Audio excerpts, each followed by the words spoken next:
Hello, everyone, and welcome back to our podcast. I'm Chris, joined by my brothers Adam Hello. and Eric. Hello. We are back in the room once more to give our take on video games. And in this week's podcast, we are going to be talking about the Summer Game Fest, or at least what do they call it? The Summer of Gaming. It started off as just E3, but now it's a whole different thing. It's like a summer game festival that E3 is part of, but there's loads of stuff happening, and it has kicked off. And this is going to be a two-parter. It's going to be broken up over 2 weeks. So this week we're doing part one, which is the stuff we've seen so far at time of recording, and then next week we'll be doing part two, and you won't want to miss that either because there's going to be loads and loads of shit to talk about. But there's also loads of shit to talk about in this week's episode. So we're going to be talking about the stuff that was shown at the Summer Game Fest kickoff live event. We're going to be talking about the stuff that was shown at Ubisoft Forward and some of the other trailers and games that came up during the week. We might also try out some thoughts on what we've seen from the likes of Final Fantasy VII Remake Intergrade, which came out this week. Not necessarily as part of this, but just happened to come out the same week. And also Ratchet & Clank Rift Apart. If we've seen anything of that, we might want to say something about that too, because that also came out this week and was a big game. So there is loads and loads and loads of shit to talk about, including, Elden Ring was showing off. Battlefield 2042, loads of stuff was shown. We're going to be talking about all of that stuff. By the time this has come out, some of the other panels or exhibitions or whatever have been shown.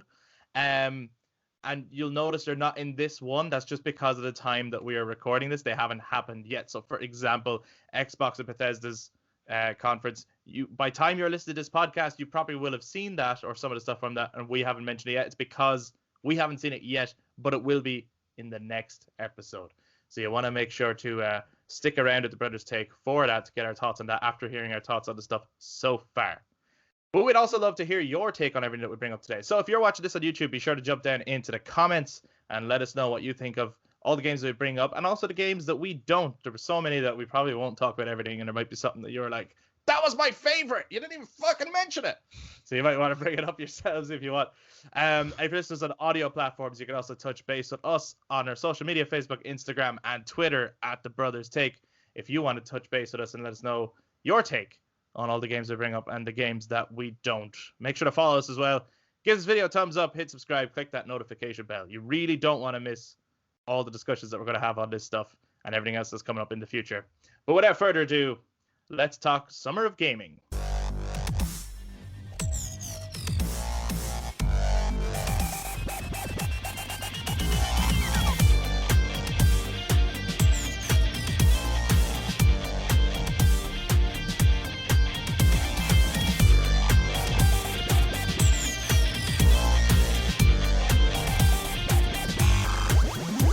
There's a lot of shit.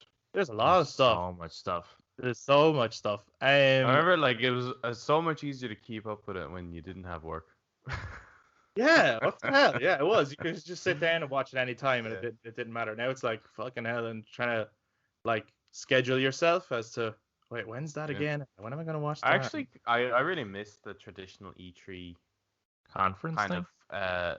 Yeah, I just felt like at the moment it kind of feels a little disjointed. Like there's shit everywhere, and you're just like, it's like if you went to a Comic-Con, but half the talks are in a building across the road or something. It's like that kind of a thing. Whereas E3 had there's a schedule to everything, and I really miss that kind of format. Not that I miss E3 as a business, I guess, because it's just kind of I think it could be a waste of time for a lot of developers and a waste of money for publishers.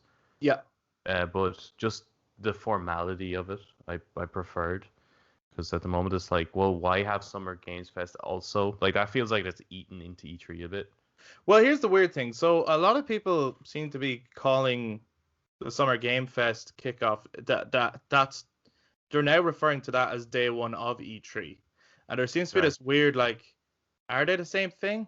Is E3 not part of Summer Game Fest, or is Summer Game Fest part of E3, or I don't think so. Because on every trailer that's been shown as well, one of the hashtags, the hashtags at the top of YouTube, one of the hashtags is Summer of Gaming on everything, no matter where it was shown.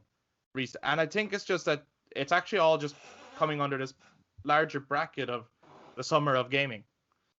And I don't know. Yeah, Like I think that would be cool if they do tie it in a bit better. But I don't know. I feel like it's not tied in.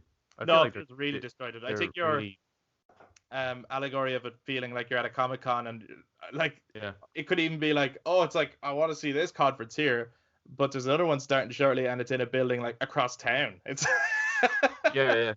obviously on our couches we're not traveling that far, but you are kind of like, wait, where?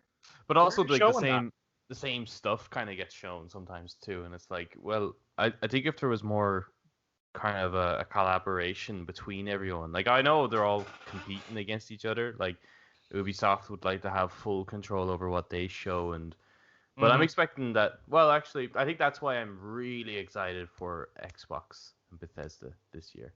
I feel like we're not going to see the usual, because the past few years Xbox has always been a rinse or repeat of like we've seen them across other stages essentially, and we're just seeing this new trailer. It's like, oh, and there's like exclusive map for Xbox. It's like, okay, well, you didn't need a stage for that. But this year I think it's just going to be like uniquely their shit, and I think this is going to be, I'm excited. I'm really excited for I am as well, and like people will have seen stuff from it, right? But can I just because I want to get it on recording, and I could be totally wrong, right? I tend to do this.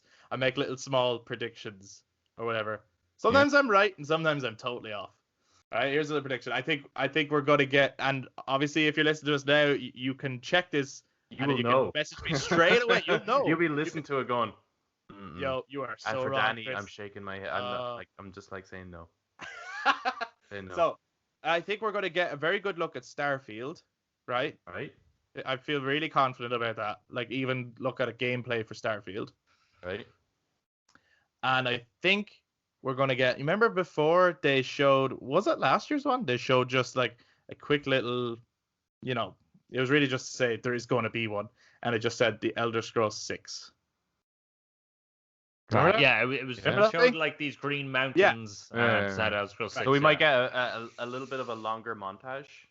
I think we're gonna get nothing more than this. So I don't have high hopes. I think we're gonna get a title for Elder Scrolls 6. I'm just gonna put that in.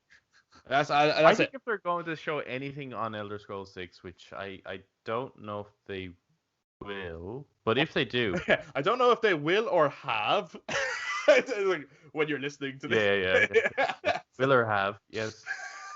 I don't know if they've WAV, but I'm expecting, you know, remember the Take a Shot trailer, the Skyrim one, the first one, which was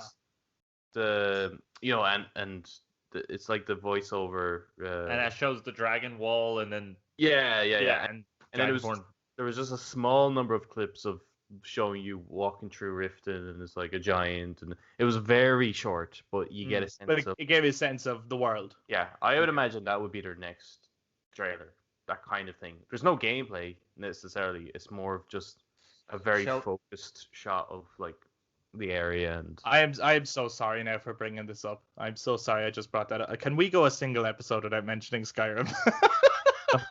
Even when it has nothing to do with what we're talking about. It seems to just get mentioned every time. It's like we'll be talking about, I don't know, a fucking puzzle, a puzzle game or something and it's like, there's also puzzles in Skyrim. Yeah, some of my other favorite puzzle games include... It's like one of my favorite platformers, aside from this Ratchet and Clank game, would be Skyrim. And it's like, there is no platforming in Skyrim. I love it. It's when you climb up the steps to the... Anyway, sorry. I'll stop. Yeah. A lot of shots there for Skyrim. Yeah. Well, it's the summer game fest, and what's the summer without a couple of shots? Yeah. You could make a shit song about it. You remember that song, Shots? Yep. This episode is sponsored by Shots. Yay. Okay, so let's since you mentioned Summer Game Fest. Were you expecting much with Summer Game Fest when it was coming up? Do you know, I kind of was. Yeah. And I think it's because There hasn't been anything for months of anyone. Yeah, I started. I nearly saw like this whole weekend, and I'm so excited about this whole thing anyway, right? Like I'm kind of buzzing about it all. But it really, to me, this is like the response to, and it's not like our fucking Where are the episode games? get hundreds of listens or anything like that, right? Like, we're not like, but loads of people at the same time were raising those similar questions. Where are all the games? Or like, where's mention of the games? Or where's announcements of the games? And this is the response to that. This is like, there's loads of shit happening all at once. So for that reason, I'm kind of buzzing about the whole thing. And the reason why I was kind of not expecting much, but I was nearly more excited for Summer Game Fest than I necessarily was for some of the other E3 conferences, was because it was just called Summer Game Fest and it wasn't tied to any one developer or platform. So I was like, anything could get shown. Anything. Yeah. Like, could be surprised with anything. Which is why when someone showed up, which we'll bring up, my heart fucking jumped nearly out of my chest. I stood up and I went, "No, what's happening? What's going on?" And then it wasn't quite what, we get there, but I still was like, this is what I mean, like anything could show up today. Anything. Do you know what I mean? So for that reason, I was really excited for it. So before we get into any of the games, did you, like, once it was finished, Summer Game Fest, like, did it fulfill that hype, I guess, or no? No. Sorry, guys, it didn't for me, but I think it might have for a lot of people. Yeah, I just can't help but get to, like, I don't know, there's something about, it's the same with the VGAs, right? Like, I get super excited about the VGAs because like, it's fun to see what wins and what doesn't, and sometimes there is game announcements, but there's just something about the way, and Jeff is a fucking great guy, and the things that he does is fantastic, but there's just something about how these things are organized and the way it runs. I don't know, there's just something weird about it. Like, it just feels a little deadpanned a little bit, and just kind of, I don't like, I see that they're excited, but I'm not feeling the excitement. There's just something kind of not cringy, but yeah. Do you think these things are genuinely missing the audience reactions? Would it make any kind of difference? I feel like it would. There is that, but I also well, even with Ubisoft, which we'll get to as well, I just want to touch on I felt the hosts of that were like, oh yeah, I was laughing so hard. Ash was sitting watching it with me. It was very funny. And was it during one of the? No, it actually wasn't. But she just found the whole thing cringy, and she pointed out. She actually told me I have to say this on the podcast at some point. But I think it was during that Riders game, the kind of sports game with the bikes and the snowboards and stuff. Riders Resort. What's it called? Riders. I didn't catch the name of it. I kind of. Anyway, look, it is like or it's alliteration. It is Riders, isn't it? Riders. Either way, like, the graphics for that actually looked really, really good. It looked like a pretty fun game if you're into those kind of sporty games. But one of the things that the narrator said was, "There's more RAD to be had." And Ash just kept saying, "There's more RAD to be had."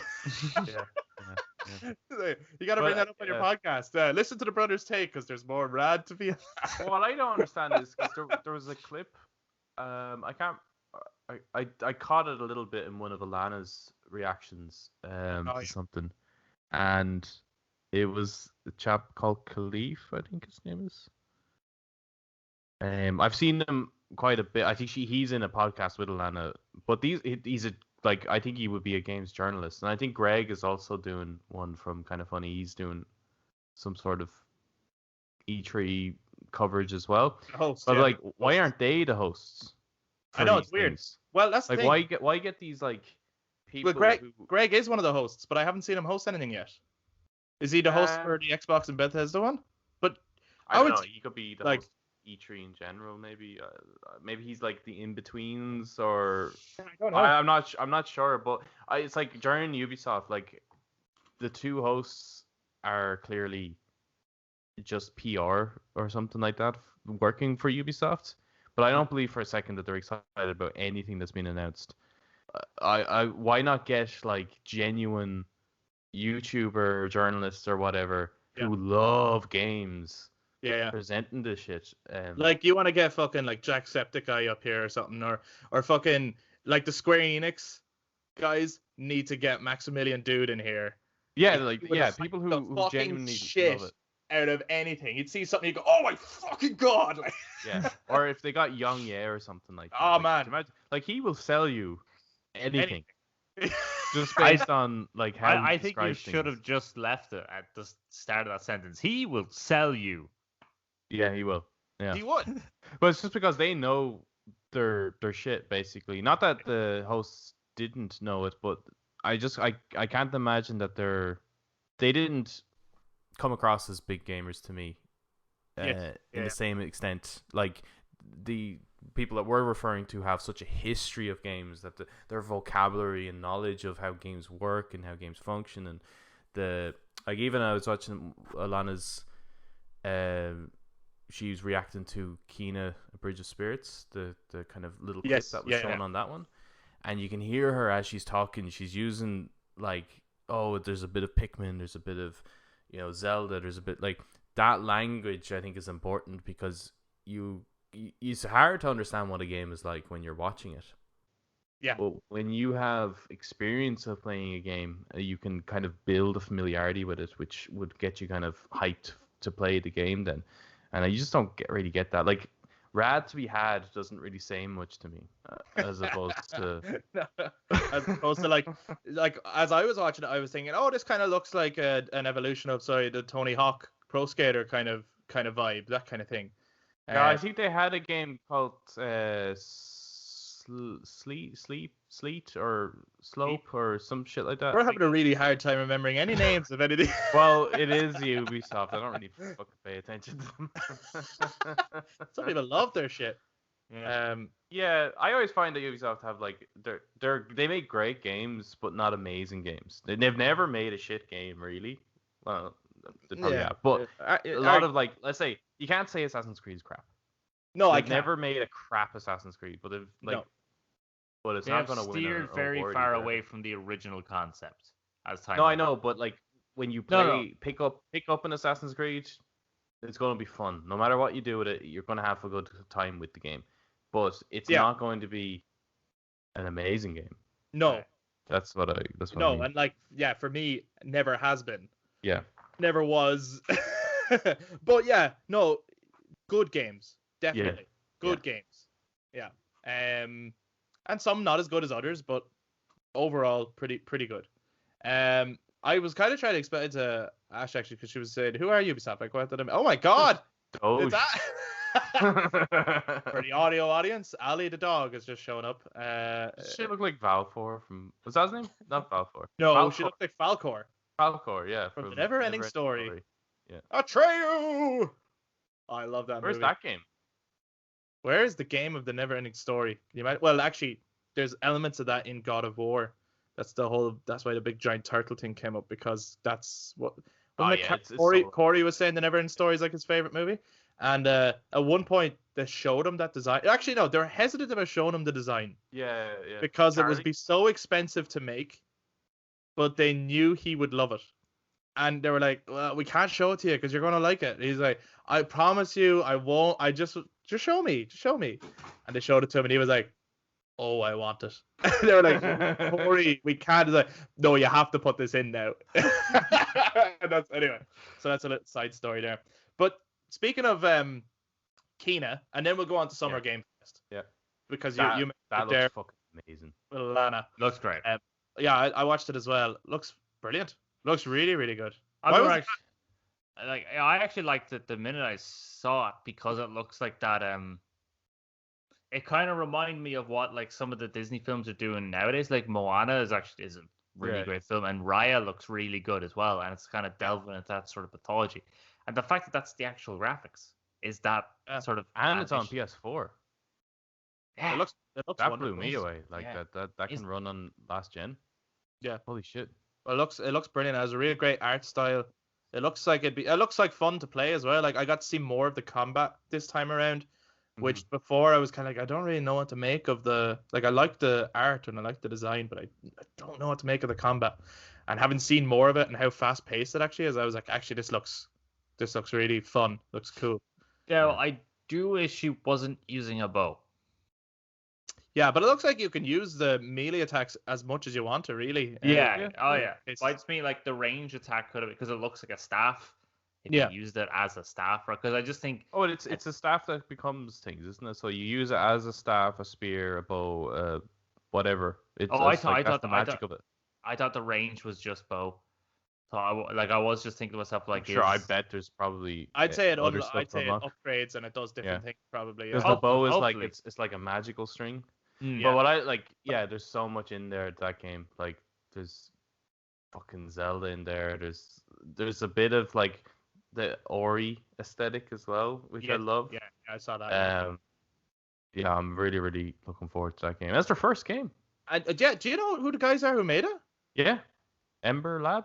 Yeah, right. They're the guys that made that animated short of Majora's Mask. Yeah. And I didn't know that. That clicked for me that time, and I was like, "Oh my god, yes!" I was like, "That's fantastic." Which is so cool because like it looks, child friendly and childish, and it's got those cute little cards. Dark, but it's dark as well. And those are kind of my favorite kind of fantasies, where it's like there's a childish innocence in there. Because like, okay, you take the Lord of the Rings for example. We've talked about it a few times. It's easily the greatest fantasy ever made, right? Yeah. But the thing that makes it so dark is that the Shire at the beginning is so cute and beautiful and humble and homely that when they get to the darkest depths of Mordor, and it's so opposite to that, it feels even darker than if the whole thing had just been dark. Yes. You know? Right. Yeah. You know what I mean? It's kind of like, and I'm not giving out, but like Game of Thrones, for example, is always dark. There is no innocence to kind of lose. It's dark all the time. It's just a political drama. Unlike this. So this Kena thing looks great to me. I think it looks so cool. I'd probably pick it up. Oh, I'm definitely getting it. Yeah, definitely. Yeah. It looks great. I love games like that have that because there's a lot of games I think were shown so far that they look the same. They obviously play different. There's different mechanics, but generally they all have the same aesthetic. They all look the same. And some of the games that really stood out to me so far have had some form of artistic take on it.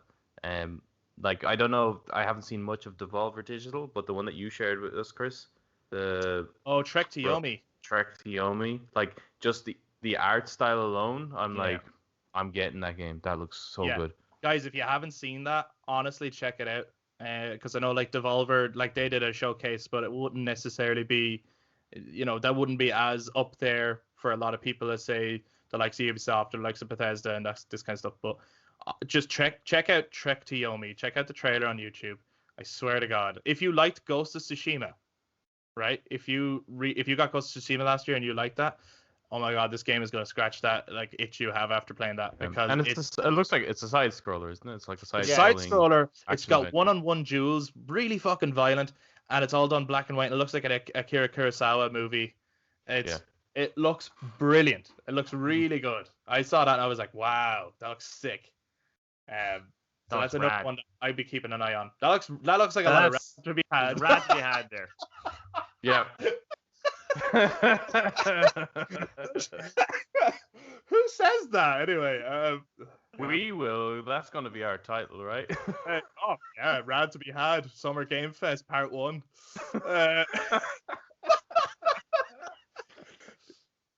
It sounds like a joke.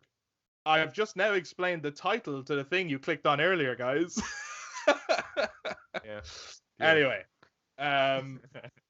speaking of games then that stand out, what did stand out for you from the Summer Game Fest kickoff live, as they call it? Just in general, or from games we've never really seen before? Oh yeah, any of the games that they showed at that. Was there any that's... Well, actually, you know what? But even before we get into that, let's just talk about the one that everyone seems to be talking about and see how everyone feels about it. But like the biggest game easily from it was Elden Ring at the end, right? That was the biggest. That was the first one I watched. I didn't realize that was the end. Yeah, I know. Yeah, because he you kind of hyped it up. He's like, oh, Yeah. oh, it's finally here. It's finally, and I'm like, Metal Gear, Silent Hill. I know. Yeah, Like, well, that's the thing at the beginning, right? See, that's the difference. You jump onto YouTube afterwards. Obviously, that's the first thing there because it's the one everyone gave a shit about. During the show, like at the beginning, Jeff was basically saying, "Hey guys, you want to stick around for the end game? It's gonna be a big one, right?" And he kept kind of saying that, and then, well, you see, for a lot of people, it is. Eric, how do you feel about Elden Ring? The designs are class. Mm. Designs are cool. I'd probably have to see more. Not really. Like, really tough games aren't something I jump straight onto getting. Like, I think the first From Software game I got was Bloodborne, which was PlayStation Plus. You know what I mean? That's what got me into it. I think with Dark Souls 3, it was like the kind of definitive edition where I had all DLCs for like 20 quid, and I was like, grand. And then with PS5 was either Demon Souls or Spider-Man Miles Morales, and I was like, I have an itch for fantasy at the moment, so I really only had one choice, so I had to go for Demon Souls. So I'll have to see more of it and see more reviews and stuff. But I think the designs look cool. I like Sekiro as well, didn't you? Or am I wrong? Oh yeah, you got me Sekiro. Yeah, that's way like if people call that piss. I think that's so fucking hard. Right. Okay. Maybe I just need to get good. Good. But it kind of reminded me of Twilight Princess. Oh, how come? Really? Yeah, because you're in this dark world and you're on a horse riding around. That's like Twilight Princess. You're in a dark world and kind of wisps, doesn't it? Yeah, it kind of jumps up real high and stuff like that. Well, what I've heard is I've never heard that comparison before. That's a really interesting one, but I've heard some other people compare it to Breath of the Wild, which I thought was kind of weird.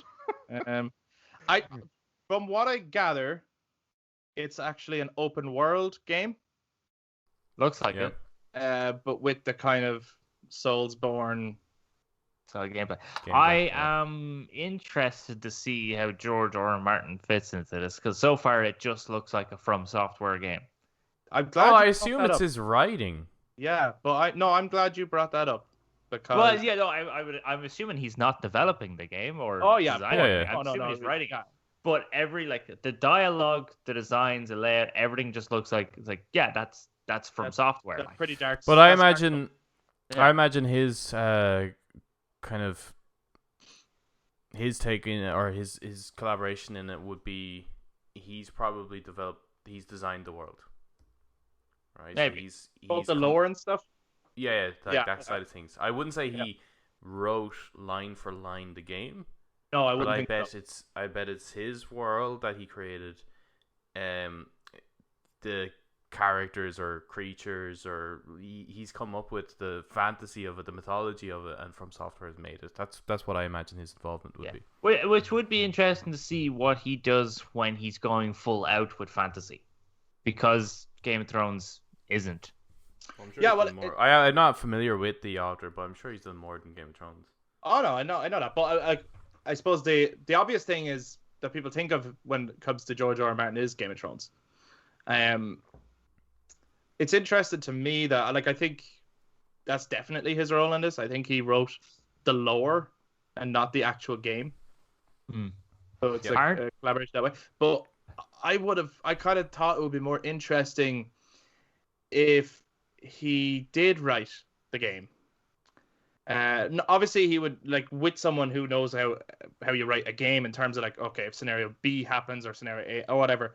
But I was kind of interested in what if these guys did a character-driven game, because they're not character-driven games, are they? No. Or maybe I'm totally wrong, but are they generally all just an anonymous kind of protagonist who, you upgrade as you go, and you just the stars of the show and all these games are the monsters, right? Yeah.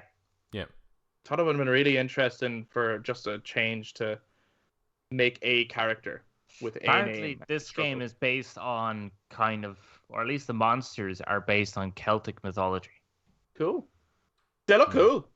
They do look cool. I did not see Celtic at all, but they look cool. Yeah, right. Their monsters always look cool though. So I don't know, for a new IP, or I kind of thought it was more the same. It was very long. Yeah, no, this I- didn't interest me at all. Like when it's like it's finally here. Like honestly, couldn't yeah. care about Right. this game. We've there's just a lot, lost the entire audience. There's a lot more other games that I'd be like Mm. wondering where are they, rather than this one. Like I this know, one, when yeah. was it announced? Elden Ring. I think it was announced at 2019. no, it was announced last year. All right. Was it announced last year? I believe so. Or maybe No, it must be the I year don't know. before. Like maybe it was.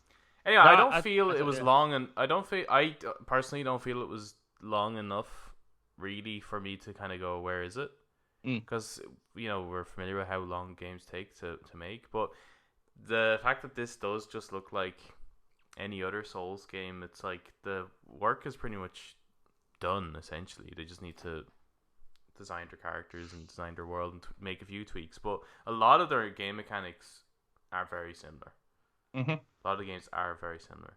Mm-hmm. So I have no interest in any of From Software games, so that's never going to interest me. Okay, And well, I do feel that the game industry is very, like, this. It's populated with these types of games. Like one of these games comes out from some other developer. I Yeah, know quite From Software frequently would be the OG, but pioneer of it, I suppose. Yeah. so many others are kind of trying to replicate that, and now it's just like, oh fuck's sake, another one. Yeah. This is this generation's open world game. It's like these Souls-like. They're calling them Souls-like now, aren't they? They've even gone away Yeah. from Oh, like, it's so game. yeah, Soulsborne games is what they call them. All right, I thought they've used the term like, so for example, Jedi Fallen Order is a Souls-like game Yeah, that'd be correct. Yeah. where they go, it's borrowing from the Soulsborne. The Soulsborne series is like the From Software stuff. Yeah. Yeah. Anything that's like that is That actually, Jedi Fallen Order was a game that just didn't need to be like No, that at all. no, it didn't. If it was more like Skyrim now, that'd be class. Stop it. This game, Elden Ring, was more like... Eric, I would have thought of the three of us, this would excite you the most, probably, because I do, because you like Demon Souls and stuff. Yeah, no, I like the like. I'm sure I would probably like and enjoy it, but I'm not gonna like throw all my eggs into the basket like just right away because there is still things that are different. And like I didn't really like Sekiro, Yeah. and that was made by From Software, and I don't like all of those those Souls-like games. I don't, because sometimes I just feel like it's very forced. Like again, Jedi Fallen Order, I felt like that was forced. This would be way better and way more fun and feel like a Star Wars game if it wasn't Souls-like. Right. So with this one, I just need to see more of it, really, and kind of hear reviews. And if they release a demo, that'd be nice. Bring back demos. There's a friend of mine who loves these games, like absolutely loves them, and like I hadn't finished it yet. I was just in the middle of watching it, and it was a repeat, so I didn't get to watch it live at the time. But I stayed away from like anything on YouTube, so nothing had been spoiled on me yet.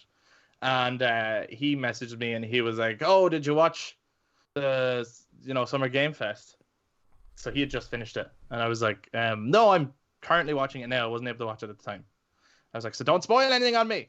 All right, I put those exclamation marks, and he was like, "Oh, wait till you get to the end," and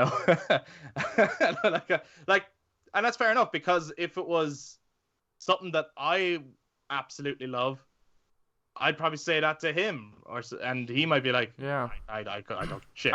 People love this stuff, so it's they really do, but exciting. I just for a lot don't. of people. I don't quite get the hype of it, because it's almost like if I loved Assassin's Creed, right? Yeah. And or if I love Call of Duty or Battlefield or name any other game, the FIFA that comes out every year, like there's not enough of a gap to build up a want for the next one, in my opinion. Right. You know, like not like with Final Fantasy VII Remake. How long have we been waiting for that? Like that warrants Since the hype. 1997. Yeah. It is, yeah.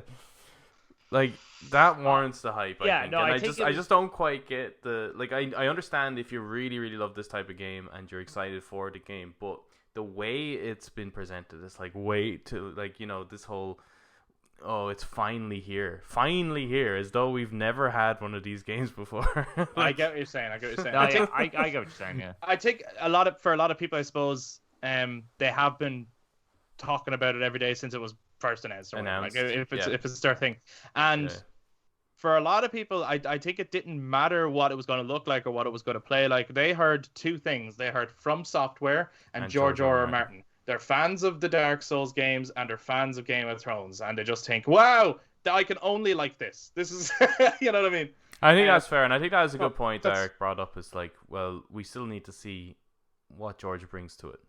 That wasn't demonstrated. That wasn't demonstrated at all. No. Yeah, and it was quite. I actually thought it was quite long. I was kind of by halfway through it, thinking, "You gonna end this soon? Now this is like 5 minutes long or something." Was it? I couldn't remember. No, I don't think it was that, but it felt like that to me. I actually thought it was. No, they showed they show a lot of stuff, but didn't really give away any story or anything. But I think that's the thing. Like they From Software in a nutshell. It's like you play fucking 30 hours of game and you still haven't a clue what's going on. they showed enough, I suppose, for the people who were really, really looking forward to seeing this game. They got to see gameplay. They got to see designs. They got to see some of what the world might look like. Yeah. I suppose what needs to come next for Elden Ring, for people, which still might come or might have come by the time this is out. I don't know, but. Bandai Namco will be having a little conference as well. Are they? Yeah, I believe so. So it's very possible that while that was shown, they might do a deeper dive where a developer talks over it. Maybe. Sure. And you might get some information then that shines some more light on Elden Ring. Do you know what other game actually, right? Moving on from Elden Ring. Yeah. Just for a second. Another game where I was like, this looks really intriguing, but again, I did think the trailer went on for a bit too long. But I did think that this is a very strange mashup that I would not have put together, and I am very intrigued to see how this would work. Super Mario and like the Rabid Rabbits. Oh, hold on. Oh, that's in the Ubisoft one though. You need to slow down, brother. We're still on Summer Game Fest, man. I was watching random order. I know you were. I know you fucking were. Anyway. Before we. I suppose it's worth just talking about some of the stuff that was mentioned in the Summer Game Fest. Fair enough. Okay. Some of the stuff was, they're fine. It's cool that they're being announced. Like I thought Metal Slug Tactics was kind of cool. I was just about to say, I don't know if I would buy it, but I appreciate that it's. I appreciate that they showed it. As soon as I saw the animation, I was like, oh my god, it's Metal Slug. It brings back memories. It's a pity that it seems to be only on PC. Steam PC, I think, is all that's coming to, and I think that kind of game would be really good on Switch. I would love to have seen that on the Switch. Yeah. 100%. What was with the fucking music performances? I don't know. I suppose Jeff is really into making a show. Yeah. I mean, what was even more embarrassing than the? No, actually, I liked. Sorry, there was one of them, and it was actually done as a trailer as well for a game, and I thought that's an interesting little showcase. I wasn't into Weezer, and I wasn't into the Sonic Symphony Orchestra thing, but people might be, so that's for them. But there was what was the game called? And I can't remember the name of the singer. I think it was something like Japanese Breakfast or something like that.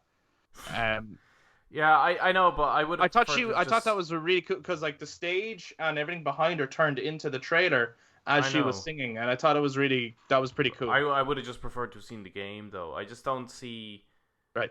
Why is there a focus on music during a summer? Well, I was going to say what was more embarrassing than any of the music, if you found the music embarrassing or maybe you liked it, but what was way more embarrassing was that fucking Ryan Reynolds trailer. Oh my god. Yeah, and then there was movie announcements as well, which is like, it's just so strange. I would have loved like the focus. Yeah, did you see the state of that fucking movie? It looks crap. Like, which one's this? Free Guy. It's Free Guy. Oh yeah. It's basically embarrassing. It's the Lego Movie meets Ready Player One, isn't it? Essentially, yeah. It looks so fucking terrible. His segment was good, I thought. Like his little introduction, like that was actually really good and really funny. But then the trailer comes on, it's like, fuck me, this is just brutal. I'm sure two people will love it, so it's fine. Yeah. We got more of that Solar Ash kind of thing, but we've already seen that. Do you know what though? This time when I saw Solar Ash, it didn't look as good as the first time. Yeah, I know. It was kind of a clip. It was clips of the trailer we've seen. Yeah, already. But it was badly done. It was a bad clip. I don't really see the point of why that was even shown because it didn't even really talk about it. No, or- like this or was the show anything new. opportunity. It was just If you've already seen a game before, what you need to see now is not like, hey, remember when I showed you this? That it needs to be here's what you can do in it. Like someone talking over it would be more interesting to me in some of these cases, rather than a re-announcement, which is kind of what it was. yeah. The did you see that Escape from Tarkov? Yes. Yes, That's confusing. I I thought don't they get it. I thought they always fought in the streets anyway. I did like because it was titled "Escape from Tarkov," like Street Warfare or something like that. And I was like, I'm pretty sure you guys already did that. You fight in the streets and you fight. Yeah, in I don't know if buildings. this is like is it based on a series or something? But I just didn't get it. It just felt like Call of Duty from 2 generations ago. It felt late or something. Is it because An online game, I think. I had that same thought. I was like, this sounds like it's a part of a series, like Escape from somewhere, Escape from some like that's a series or something. But I was like, I'm not familiar with this at all. There was a game. It's called Escape from Tarkov. That's what it's called, and you play as I think it's 2 teams and they battle against each other. But they titled the trailer was titled Battle in the Streets or something like that. And I was thinking to myself, what is that, like an expansion or something? I thought you already did that. Like I thought you already fought in the streets because there's these Australian kind of comedian chaps. I think Viva La Video or something like that is what they call themselves, where they always take the piss out of particular games, and they did take the piss out of Escape from Tarkov in one of their videos. And I think they were on a street or something, and so that's why I was very confused with the trailer. I was like, I get that you are something that exists, but I thought you already fought in the streets. I'm not understanding what you're showing me here.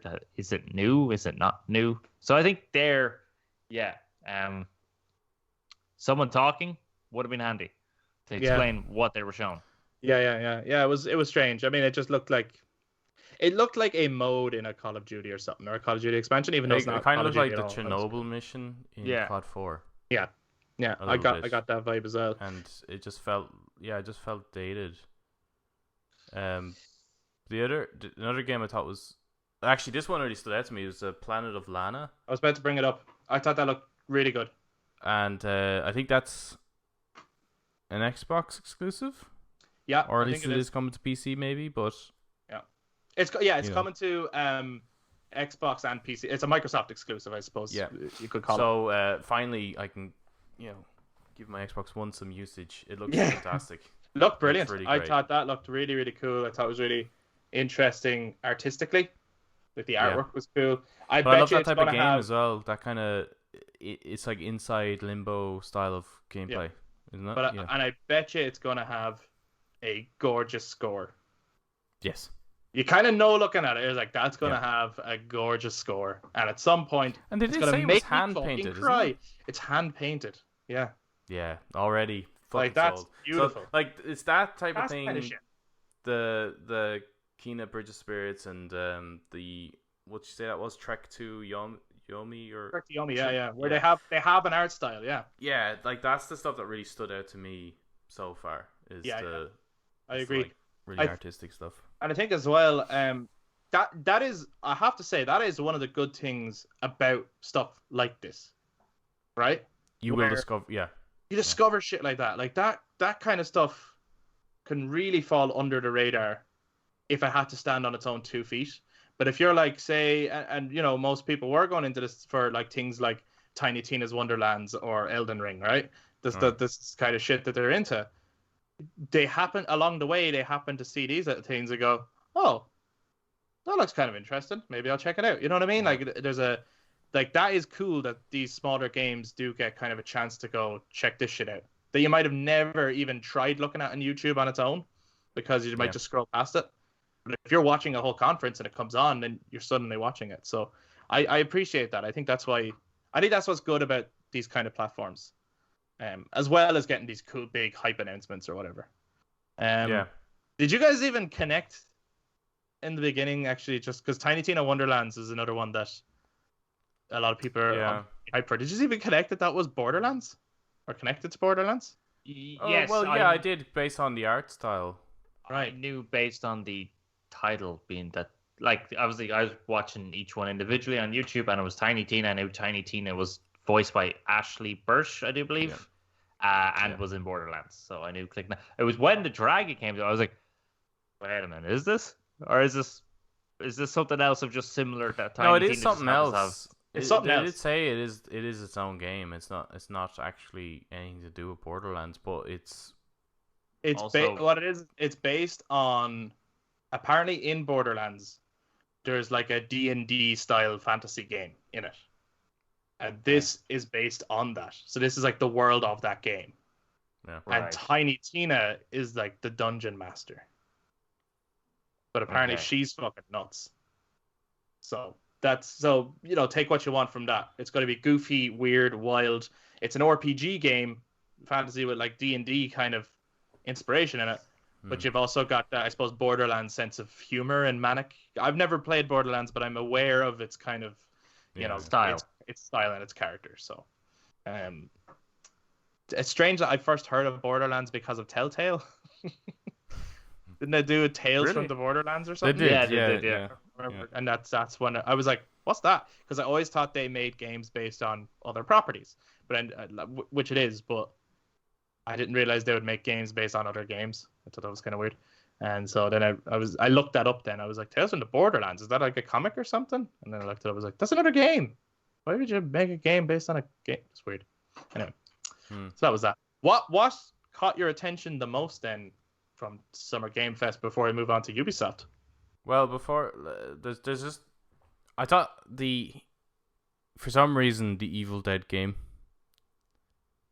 What? surprised me. Oh, Evil sorry. Dead. You said Evil Dead, and I immediately went Evil Within, and I went, what are you talking about? What the fuck are you talking about? How did I miss that? So, no, that's cool. Evil Dead, yeah, with Ash and stuff, yeah. Yeah, I don't know why. Maybe it'll be crap. I don't know. But when I watched it, because I think it was announced a while back, wasn't it? Maybe last year or something It like was that. announced a while back, but we hadn't seen the gameplay yet. This time Yeah. you got to see the And I was expecting it to be a hot mess, but that gameplay actually looked kind of fun, and visually it looked really cool. The style was really cool. It looked The like the narration was hilarious. The narration was hilarious. It kind of looked like Friday 13th and Dead by Daylight, but Yeah. with extra enemies. Yeah. Yeah, I But- think it looked like I was really reminded of the Friday the 13th game, but Yeah. it looked like the gameplay was more figured out. Right. than- Yeah, he almost had that God of War style of combat, didn't it? Like Yeah. the really powerful like hacking and the kind of quick kills and stuff, and it looked really cool. I imagine it's a great, to me, it looks like the kind of game that if it offers couch co-op, it would be fucking great crack to play. Yeah, like a 4-player.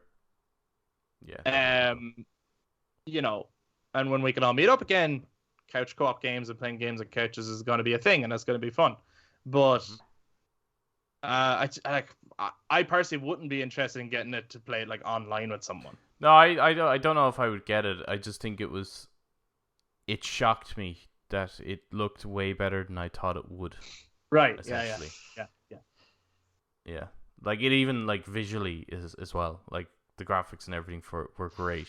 Like nothing looked that compromised with it. Which No. maybe it is. Maybe it's like a perfect slice, and this is the best case scenario of what the game would be. Mm-hmm. But if it'll just look like a really good showing of what the game was. I got a sense of what that game is, and Yes. I didn't quite get that from a lot of the other trailers that were shown. I think just as a demonstration, I think it did a really good job. Yeah.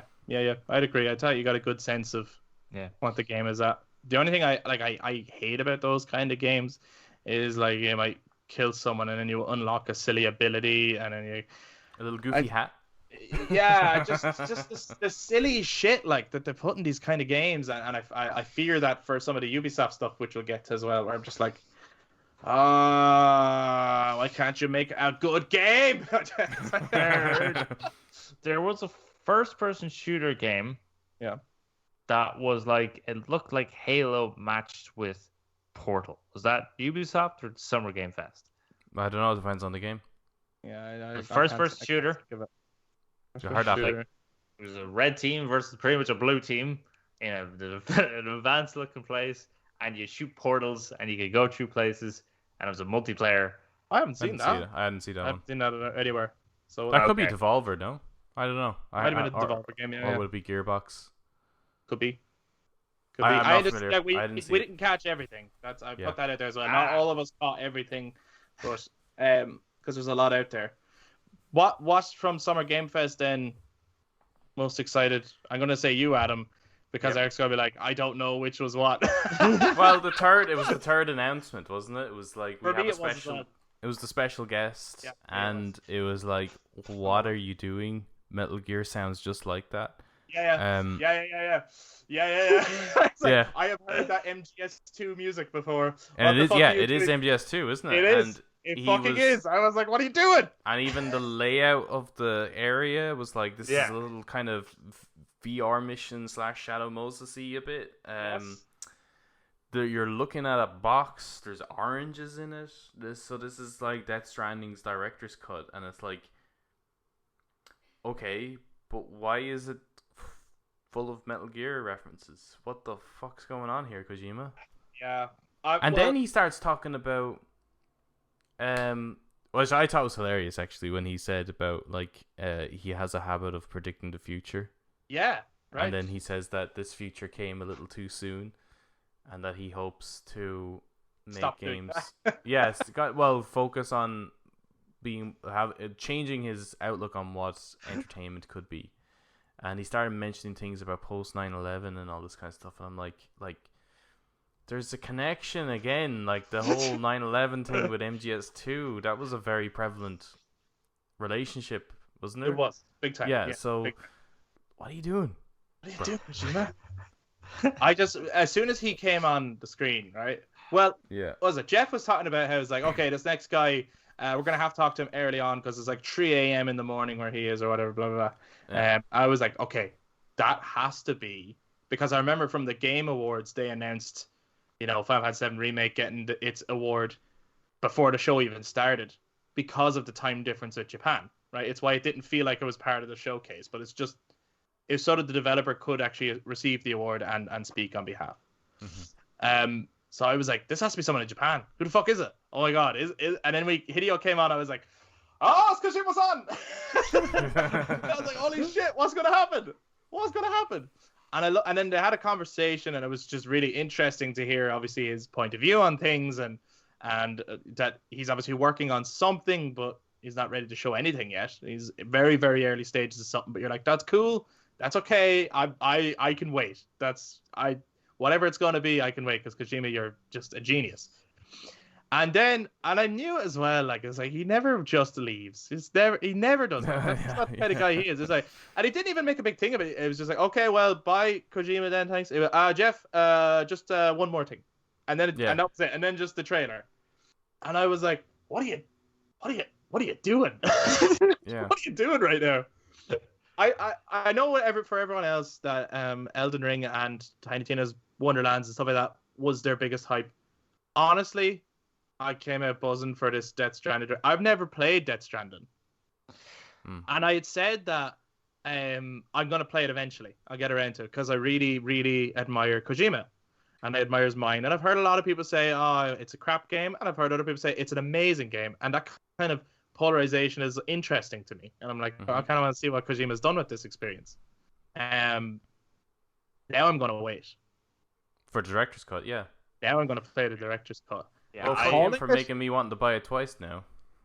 Yeah. Unless Calling there's it an a upgrade. director's cut as well. Says to, and just what they showed in that trailer says to me, there's going to be a lot of stuff in this that wasn't in Death Stranding.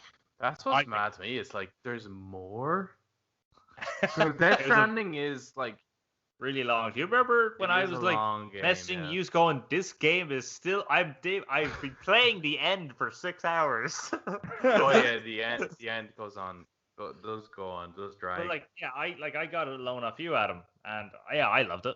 I really did. The start was very irritating, but once you kind of get past that, I think chapter 3 is probably the most annoying because it's just like it's the most gameplay. right? But Right. like, I know that kind of sounds a bit like, oh, well, I love gameplay. That's why we're here. We love games. But No, it's the not in most a Kojima gameplay. game. It's the most gameplay without any kind of story development or resolution. It's literally just hours of gameplay without knowing what you're doing.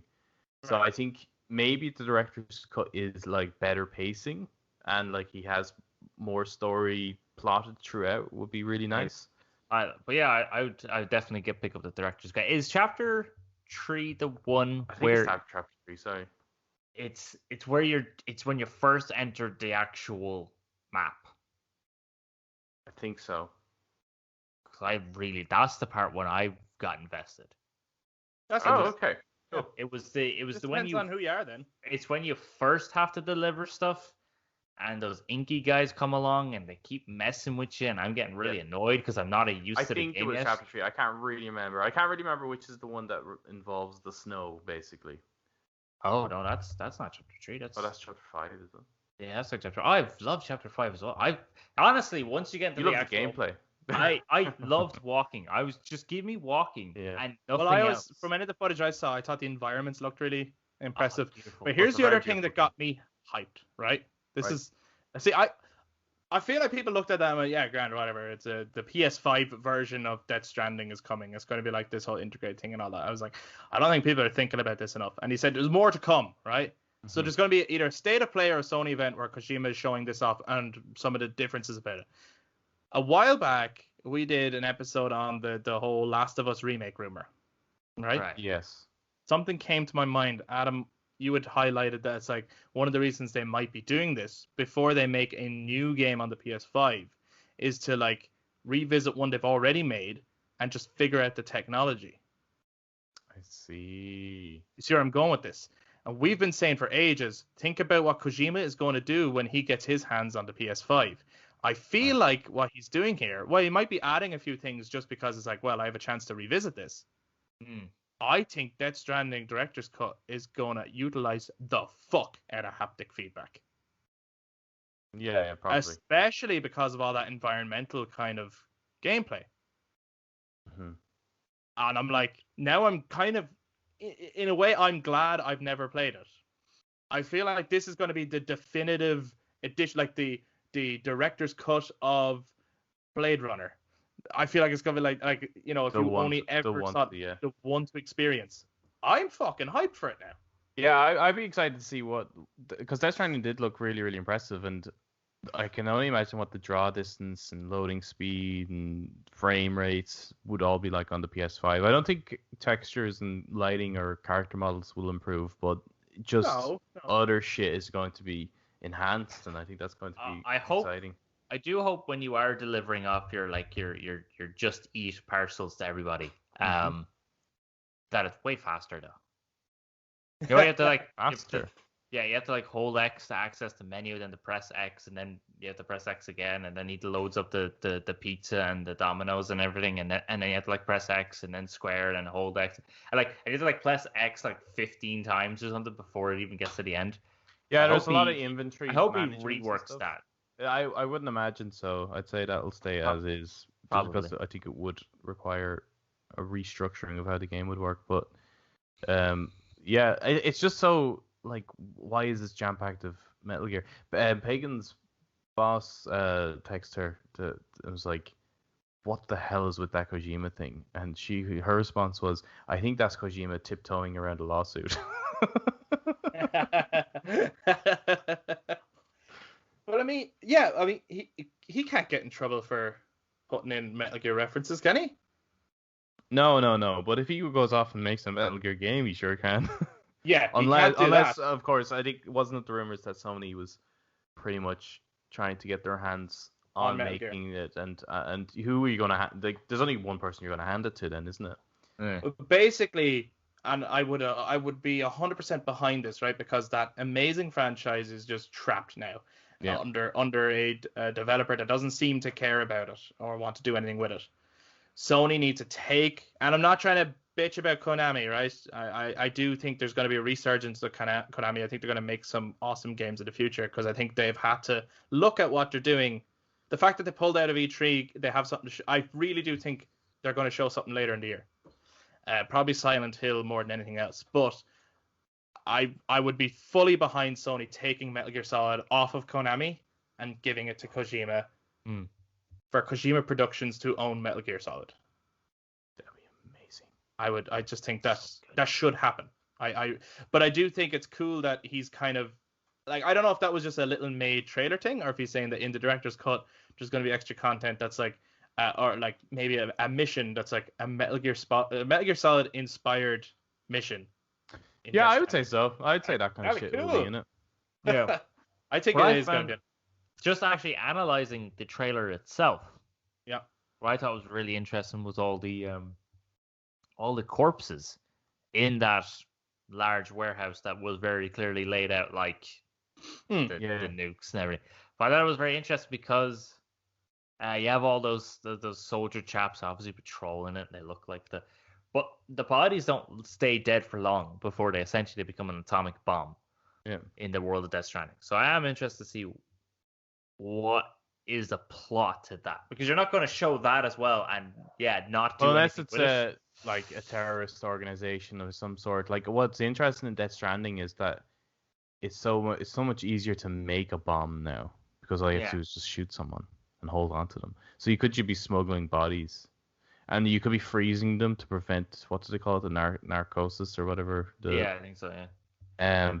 So they could it's like their warehouse of, like, cause it's almost like the bit in Metal Gear Solid 1 when you go into the warehouse of nukes and you have to sneak around. You can't use weaponry. Only this time the nukes are dead bodies. And you got to use your cardboard box. You gotta use your cardboard box. Or a vent, because he did look at the rack. He did look at the vent as well. I know, which would add crawling mechanics, which isn't in Death Stranding. That is true. I feel like there's definitely, like, I think this is more than just a port. This is definitely more than a port. Calling it a director's cut, there's more to it than. Yeah, it's very interesting. The ending is now going to be 24 hours long just to complete the credits. We fucking. So that's kind of where we fall with Summer Game Fest anyway. And moving forward to UB Forward, there's more RAD to be had, guys. It's not over yet. Mm-hmm. We have the Ubisoft event where they showed off a bunch of games. Can I first of all say that when this started, right, I was pretty annoyed. It started off with this pretty cool CG cutscene thing for this was a Rainbow Six quarantine or something. Yeah. And I was looking at it, I was going, this is fucking stupid. Why did it fucking do this all the fucking time at Ubisoft games? And I was like, what are you talking about? I was like, the fucking trailer shows you nothing of what the game is actually like. And everyone gets so hyped over these fucking trailers. They do Assassin's Creed as well. They make these amazing trailers that has nothing to do with the game. And then when they show the actual gameplay, I was like, do you see the difference? That's horrendous looking. Yeah. It looks shit. That's actually what I was taking notes as well, and that's my first note. Is it? It's like, it wouldn't be a Ubisoft announcement without some pre-rendered footage. That was my first note on Ubisoft. It's like fucking lying to you or something. It's like, check out this awesome trailer. By the way, the game is nothing like that. As in nothing like that. I thought it was awful. But it's very true to all the other, like, the more recent Rainbow Six games. Well, I was just a bit confused of whether or not this was actually a game or a mode, because I can't see how they can make a full game out of this. I think it is a game. They made a full game out of literally being out of cops and robbers. Like, they did Rainbow Six, and your cops that reach into a building to save hostages, and that's the whole game. People loved it. I think there is something interesting in that. I think it's I think this game is a response to COVID. I think, therefore, it has been made very quickly. But I think that the whole idea, because they stress the point, obviously there's a quarantine thing, and they're using an alien parasite instead, right? But they stress the point that usually their games are player versus player. This time it's working together. So I think it was designed to be like, hey, why don't we make a game in the world that we're in now where people are actually working together, connecting with each other, and fighting off something, right? I get you. Behind the game. Instead of fighting each other. Yeah. Yeah, and I think it was rushed out. Look, that's a nice little idea, but I just don't think it looks like a very good game. That's where I. Yeah, it just kind of it didn't have like I felt the graphics and stuff like that kind of looked a bit like Killzone Shadowfall with Destiny. A little bit. And like there's a reason Destiny looks like that because of its like procedural generation, or not procedural generation, but like it's an MMO essentially. Whereas this wouldn't be. It just feels a bit dated looking. Yeah. It looks like a special game mode on like Call of Duty or something. Yeah, it did. It does. Yeah. Was there anything from because it's was there anything with Ubisoft that stood out to you? One thing that stood out to me personally was, and it's not a full game or anything, and really I'm not going to be able to get to play it because I have no interest in the actual game. But for Far Cry 6, that DLC, I suppose it's called. Oh, with all the villains? Where you play as the villains, but it's like they all looked like kind of mindfucky. Like it wasn't like play as the villains in some stupid deathmatch or something, which would just be stupid. It was actually like, let's do a deep dive inside the villain's psychology. Let's almost do like a Batman Arkham type thing where it's like they're hallucinating and shit. I thought that was a really cool idea, and they acknowledged the fact that the stars of their show are their villains in the Far Cry series ever since 3. That's what I was about to say. Ever since 3, because it's like this. So there was no villains in 1 or 2. Well, like no one remembers the Jackal, right? But they could reimagine them for it. They could. Yeah, they could. It just seems a bit strange. It's very clear that Far Cry became a completely different beast since 3. Yeah, totally, 100%. Yeah. Well, they're following the same format now. It's like you got the crazy tyrant, and has their own military, and then you have to work with the rebels, who are obviously always dressed in blue, and the enemies are always dressed in red, and then you have to take over the regions. You got to climb the towers. What's the definition of insanity again? Let us know. Post a quote. But I did think that was a cool little thing. Again, not gonna make me go out and buy Far Cry 6. A little footage from that. I did. Yeah, I think Far Cry 6. Again, their pre-rendered footage really hyped me, but when I saw some of the gameplay, I was like, no, it's not for me. Didn't look good. I'm sorry, really didn't.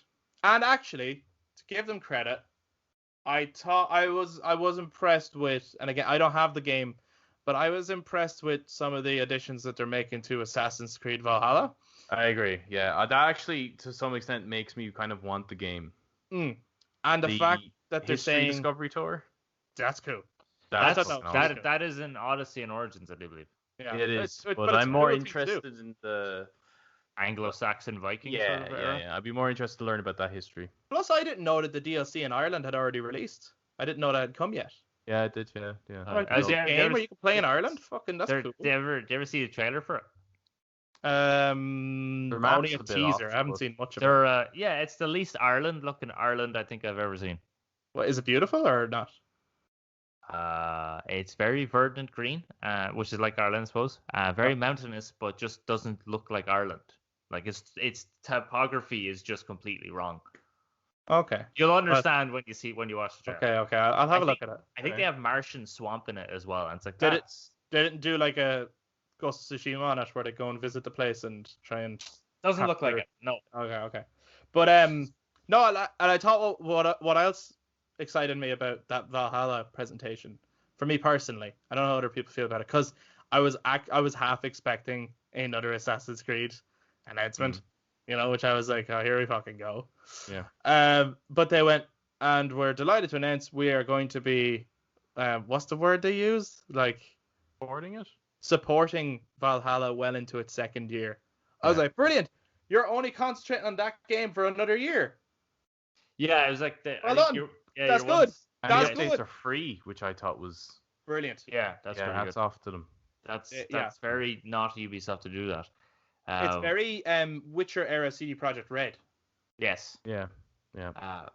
But yeah, it was like she said, it was like for the first time ever, we're like since the launch of Assassin's Creed, we're going to be supporting the game for another year. Yeah. No, I thought it was yeah. brilliant. I props to them in their presentation of Assassin's Creed Valhalla, and yeah, similarly, I was like, I might pick this up. Yeah, I might actually pick it up. I really dig the tour side, because I don't know if I would be interested in actually playing the game, but I would be interested in exploring that world. Yeah. And to be honest, in my head, I just go, forget that it's Assassin's Creed. You're not an assassin or a Viking. So, like, it doesn't matter. Yeah, it's gone totally away from its series, but who cares? If it's a good Viking game, then it's a good Viking game, or a good mythological Viking game, maybe. Yeah, because the gods and everything are in it. But it's obviously not an assassin game, right? So beyond that, I don't care. In a similar way where it's like Ghost of Tsushima was a brilliant Assassin's Creed game. The best Assassin's Creed game I've ever played. It was Ghost of Tsushima. So, you just, after a while, you just kind of maybe have to take the game as what it is rather than what you want it to be. And is it good for what it is, or is it just what it is? Those were what stood out to me, I think, at Ubisoft. Well, I think, for me personally, Go ahead. that final announcement. Yeah, you see, yeah, okay. I was with you for like a few moments. Okay. And then my mind went, oh no, right? Yeah, go on. Looked beautiful. Doesn't it? Looks absolutely fucking beautiful. And I was like, well, that's obviously not the gameplay. It actually and then looks I went like the into movie. first person, and I went, oh my god, is that the gameplay? Is that what it actually looks like? Holy shit! And they said they're showing off their new software, so I was like, okay, Yeah. this looks great. And why Avatar? All of a sudden, this is fucking crazy. Oh yeah, Avatar. And then I Why saw, Avatar? Because the movie's coming out.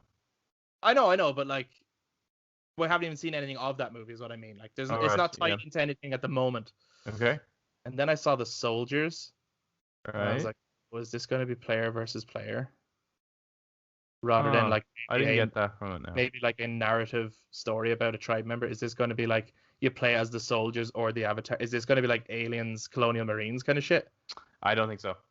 I'm just, as soon as I saw the soldiers, I was like, I'm worried now. What's the trailer? What's the name of it after? It's Like, called obviously, we can't Frontiers of Pandora. Frontiers That's right. of Pandora. Yeah. Okay, maybe there's a possibility that you're kind of like swapping between the two, but I don't think it's going to be a player versus player. I'd There might imagine be a- be There somewhat might similar. be a multiplayer mode, maybe, but I was expecting this to, from the looks of it, this looks like an open world Avatar game. Now, maybe you do swap between the two, but that wouldn't be unlike the story of Avatar, where you would play as a soldier and then you eventually would fight on I the know side that. of the Na'vi. But just the idea of an open world, being able to explore Pandora, because it's a stunning fantasy world. Yeah. And the original score from James Horner, I was like, fuck yeah. I'd imagine Like, I definitely need to see more of this, but that was an amazing presentation. yeah, I'd imagine it's a continuation of the first game Ubisoft made of Avatar. I didn't even know I they made don't one. know if it is. Sorry, they I didn't didn't make know. an official. I mean, a yeah. continuation as in not They have the rights story for it. wise. Yeah. Not story wise continuation, but continuation in that yes, you play as both the Na'vi and the humans. Oh, But I like think like a spiritual successor. So to yeah, speak. Yeah. sort of like that. Yeah. And I think they're in I think they're both in third person. I was very excited when it started. I hope it's good. Like I hope it's good. Yeah. I'd want to see more of it. At the moment, I'm not like, oh fuck yeah. I'm like, I hope yeah. But I'm Yeah, like this could be a Marvel Avengers. it kind could of. be. Yeah. You know, yeah. if this was shown at probably anyone else's conference, I would be super excited. It's because of everything else that I saw at Ubisoft. I can't help but be a little bit hesitant about jumping straight into yes. I'm Well, like, that's the thing I noticed with. That's why I think, like with Ubisoft, most of their games that they've shown, I think, they're very similar. They're that kind of open world. You're fucking capturing something. You're like, whatever, like whether it's Watch Dogs, Assassin's Creed, Far Cry, or like a lot of them are very similar. Yeah. So I kind of get that kind of. I imagine they'll be using a lot of the technology that they've already established in their previous games with whatever this new game engine is based in the Avatar universe. So I'm like I said, like Ubisoft don't really make crap games, but yeah, will it be story driven? Hard to know. I imagine so. I think it will be. This could be a standout for Ubisoft. Yeah. So I'm interested to see how this ends up. This could be a turn. This could be like, possibly the first video game based on a movie that could be decent. Yeah. I don't know. Like, there's loads of potential. Whoa. Hold on a second. Hold on. What are you saying, man? What the fuck are you saying, man? Star Wars, huh? No. What are you doing? King Kong, guys. King Kong. Oh yeah, that's Which was Come on. which was Oh, Ubisoft. Ubisoft, was Dave made an amazing game. It was Ubisoft. Yeah. Back in the day, I didn't notice that kind of shit as much. You know that? Well, Ubisoft used to make, well, they still do make great games, but they had such an amazing back catalog that's like, there was a point where it's like, okay, I think he's got just a little bit money hungry. Do you know, I actually thought when it was coming to I had no idea what a final announcement was going to be, but that at all these things, they're trying to save the biggest thing to last, right? Yeah. Like, I can't wait to see later today, at time of recording, is when I'll be watching the Xbox of Bethesda. I cannot wait to see what's the final one. What's the final? Like, what the fuck is it gonna be? But Skyrim on your watch.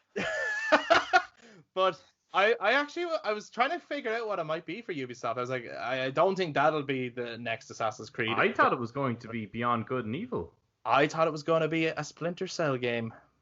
I would have hoped and wished it was a Splinter Cell game. Yeah, it's a bit strange that they've just kind of gone. That. Is it gone now? They've kind of abandoned that series and Prince of Persia. Like, where the hell is Prince of Persia? Is that Prince of Persia remake still happening? I don't know. Oh yeah, it was done. I think that's not a remake, but it's not it. Is it? I think it is. Yeah. Really? I think it is. I heard nothing of it. Yeah, that's not a good sign. That's the consensus of it. Yeah. No, Beyond Good and Evil, I was really expecting that because I remember a few years back when that was announced at Ubisoft E3, and the CEO, I think, came out on stage crying, basically, with happiness about finally announcing this project up and running, and they have trailer and they were like have bits of the game engine and stuff like that, and like everyone came out like a big encore, basically, like going, oh my god, like as if they won an award or something. And we haven't heard anything about this game since. I don't know. Yeah, and it's going to turn into another Cyberpunk if they don't fucking like. It's true.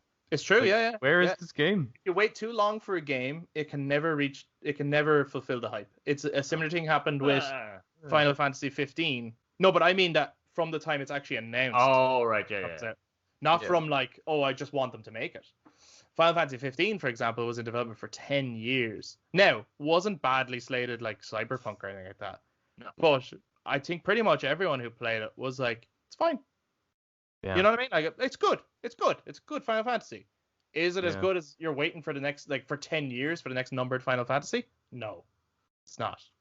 So it is interesting. Like, the longer you leave something, it cannot live up to the hype if it's too long a wait.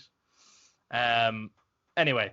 So we're coming up to, we just touched on the beginning of E3. We're about to go into like all these just a shite ton of announcements. Apart from, I think Xbox Bethesda, I think is going to be the highlight for me personally. I don't know what they're going to announce, obviously, but I just think that they're going to have a really great show.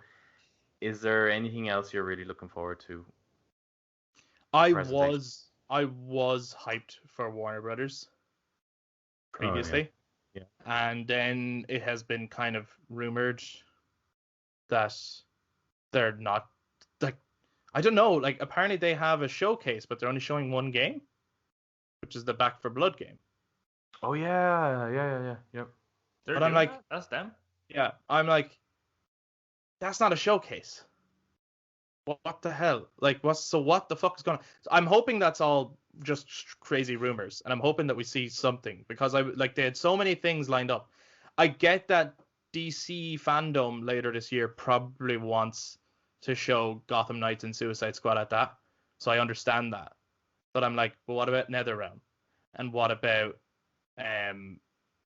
fucking Hogwarts Yeah. Legacy. That's not DC. That's not going to show there.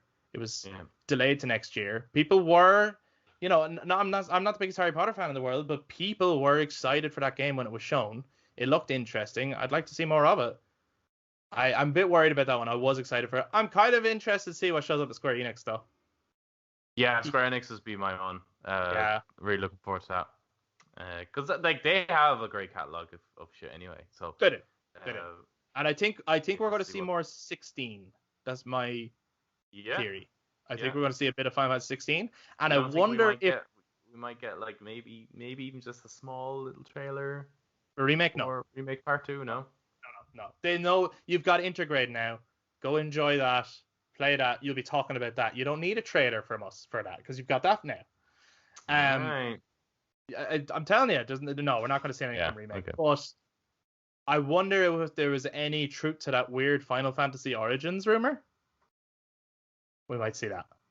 Okay. Oh, Which yeah. was the Hopefully not we get necessarily more something I would about want, but the Souls-like Final Fantasy game being made by Team Oh Ninja. yeah. I hope we get more about the mobile games as well. The First Soldier and Ever Crisis. Oh I'd like man, to see yeah, more of that because it's shit. not a console specific. Yeah, it could be anything. So that Yeah, would be yeah. fucking great. I'd love to see that. Yeah. Yeah. So for me, yeah, Square Enix would be the other one. Is EA doing one? I don't really care for EA, really, to be honest. I think there must be because, for yeah. example, Battlefield 2042. So we Oh, saw yeah. the trailer earlier for this that. week, right? Jesus Christ, Right, that yeah. Trailer trailer. earlier this week, and they did say gameplay to come or something like that at E3. Yeah. So there's somewhere along here that's getting shown. What did you think of that trailer? Like, okay, when you eject out of a fucking jet, right? The chair leaves the thing, right? It's the chair that ejects. You're in the chair. It doesn't have a fucking spring and fling you out of the fucking jet. Plus, that's where the chute is. It's stuck to the chair. So if you miss that jet, you're fucked. You know what? They need to redo that trailer, right? But when the plane, and when he jumps out of it, it needs to go, more rad to be had. It was like, you know what Battlefield is missing? Some fucking Fast and Furious bullshit. Like, that's... Adam, that's Oh. what the players do yeah. in the game. So all they did was capture what they do in the game. So it made people hyped. They were like, "Oh, we do that in the game." Can I just Yeah. say, fuck Yeah. what Adam's saying right now. The trailer was Yeah. amazing. You like that trailer? Are you kidding me? It was fucking nuts. It was fucking brilliant. Eric, what did you think of the trailer? It's a first-person multiplayer game. I'm not really gonna pick it up. Oh no, I'm not interested in picking it up, but what a trailer. I mean, it's just pure fucking like testosterone madness, like just explosions. No, can I just say, graphically, it looks very impressive. Oh, the 'Cause it's just, Frostbite engine has like, always been great, like though, that- isn't it? Is that what it is? Yeah, I believe so, yeah. I mean, you can't take that away. That looks great. Does look The great. explosions look fantastic. It looks like it looks fun. But yeah, if you're looking for a military sim, which is your kind of thing that you're into with shooters, But that's what Battlefield Yeah. was. I And know. it just, like, what is this, man? You know? Like, this already the exists. video where they get like it's always like all these like loads and loads and loads of people in this massive pub and they have like a big screen. I did, and yeah. they'll- In a minute. they'll edit the footage. yeah. And at the bit when that happens, when the guy parachutes out and shoots the plane, they all go go crazy. Yeah, I did see that. Like, it was just that moment for people, like that's been talked about everywhere. That moment for a lot of people is the equivalent of when we saw the word remake at an E3 years ago. That's not true. It is. I'm fucking telling you. People No are like, one "Holy that. shit, the best thing I've ever seen." That's not Yeah, true. no, that's people were They are. commenting. They were like, I they- know they people are finally- like loving it, but like not to the same extent, man. That's just not true. That's what you hope. You're telling yourself that. You're living in doubt, Adam. No one is It's- like, you know, it's I gonna imagine be- people are given like they have children and they call their child Final Fantasy 7 remake. You know, no one's calling their child fucking parachute out of a jet and rocket jump to another jet to get back into your jet. don't know That's that. a long name. You don't know that. They're looking at this game and they're going, "Oh my god, man, there is way more rad to be had." Like it is coming. That is certainly, there's definitely rad in that trailer. It's fucking. And yes, maybe it wasn't Ubisoft's conference. Maybe it's EA's conference that will have more RAD. I think so. I don't know if they're doing it as if they're just sprinkling their stuff in other people's things. Yeah. But yeah, I'm gonna go check out whatever they show next to that because I'm just like, this is nuts. It is like Fast and Furious, like it's just. And why 2042? Who gives a shit? Fucking yeah. I was half expecting, like, I'm actually somewhat surprised there isn't neon lights on the bottom of that jet and also a spoiler.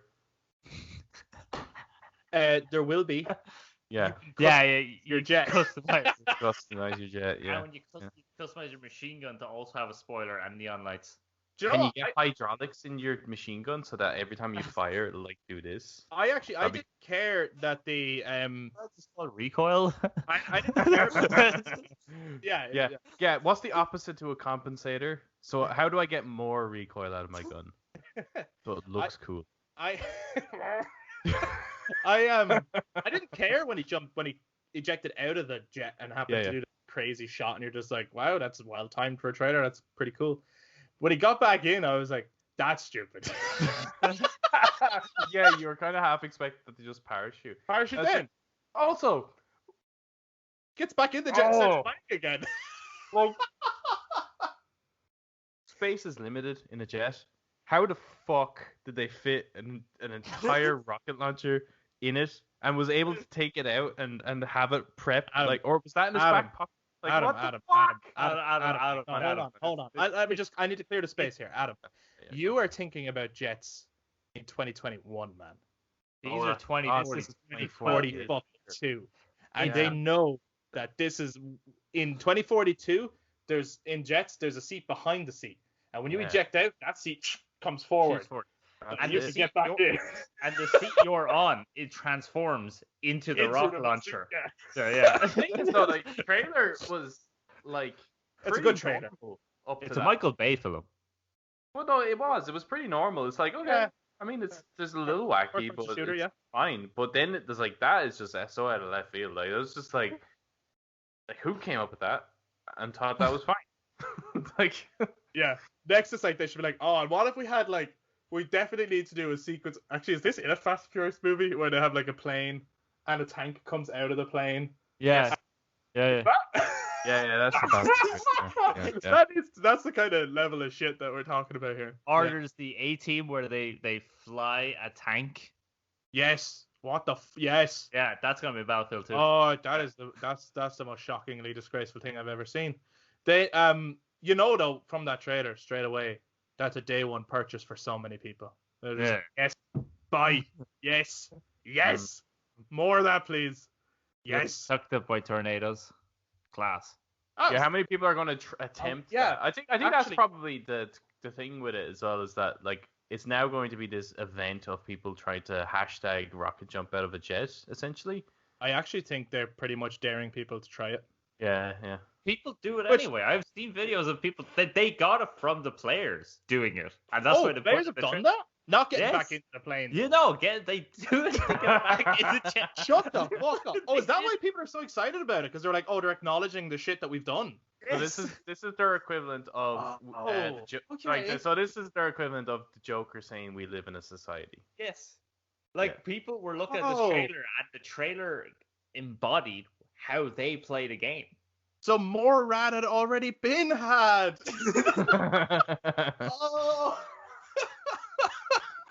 That's fucking brilliant. I didn't know that. So actually, never mind. It's an amazing trailer. Shut the fuck up. It's super realistic. I did think the tornado at the end was interesting because it's like, okay, so during the whole thing of Battlefield was that the map is collapsible or destroyable. Yes. So does that mean that during a battle, there will be natural disaster could come, and now you have to take shelter from that while killing the enemy? I was like, that's an interesting. I think that's a cooler. Like, if that's the case, like that's what you showcase in the training. Because could you imagine trying to, like, you're having a firefight on a street, and next minute an earthquake comes along, so it's like splitting the battlefield up a bit. Yeah. Or a volcano erupts next to you if you're fighting in like Hawaii or some shit. I don't know, but like, or there's a even if you're not, because who cares? Yeah, like a volcano just like lands there because it's heading for 2 or something, and anything can happen. So they just parachute a volcano in as a weapon. Yeah. Yeah, actually, if you get enough kills, you can summon in a meteor shower. Although, can you imagine trying to fucking like run away from a meteor shower while shooting fucking enemies? That kind of makes me want to have an Age of Mythology from the perspective of a peasant. It's just you're the farmer going, okay. Next minute, just this like meteor shower. Yeah. You turn around and like the stables are bigger, and you're like, how the fuck did that happen?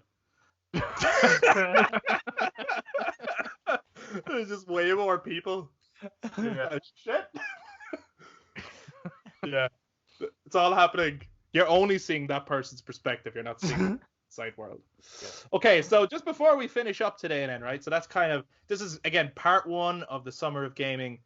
We will be talking about everything else in part 2.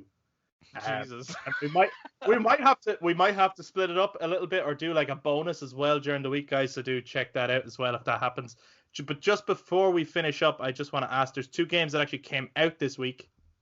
Oh, yeah. Ratchet and Clank. Well, there's probably other games, but 2 that I'm aware of: Ratchet and Clank for the PS5, and also Final Fantasy VII Remake Intergrade. Have you heard anything of Ratchet and Clank? And have you tried out Intergrade? Surprisingly for Ratchet and Clank, no. Even though one of the lads I work with was saying he was excited to get it. Okay. He hasn't mentioned or brought it up. But he also got the Intergrade and hasn't played Intergrade yet. So he can't. He must have a busy life because it does take him a very long time to play games. But he always gets them like day 1 launch. Based on I had no interest in Ratchet and Clank just because I've played a few in the past and it's just not my thing. But based on the reviews and shit, I'm like, I kind of want to pick this up. It sounds great. Yeah, good. I'm telling you now, it's going to be at the Game Awards as a serious contender. Oh yeah, definitely. Probably 100%. win best family game or some shit, or not family game, but like. But it could be in the category of Game of the Year. Get out of town. It could be. It's getting ridiculous reviews. Chris. Not only that. Not only that. Yeah. People are saying so far it's the first like definitive PS5 game that gives you the experience of what the PS5 can actually do. Chris, look, you're making a fair argument here. You're probably right, but I fucking am right. Chris. I was right about God of War. I am right about this. I'm telling you guys. Chris, Game of the Year, Ratchet and Clank. We have Battlefield 2042. Come on.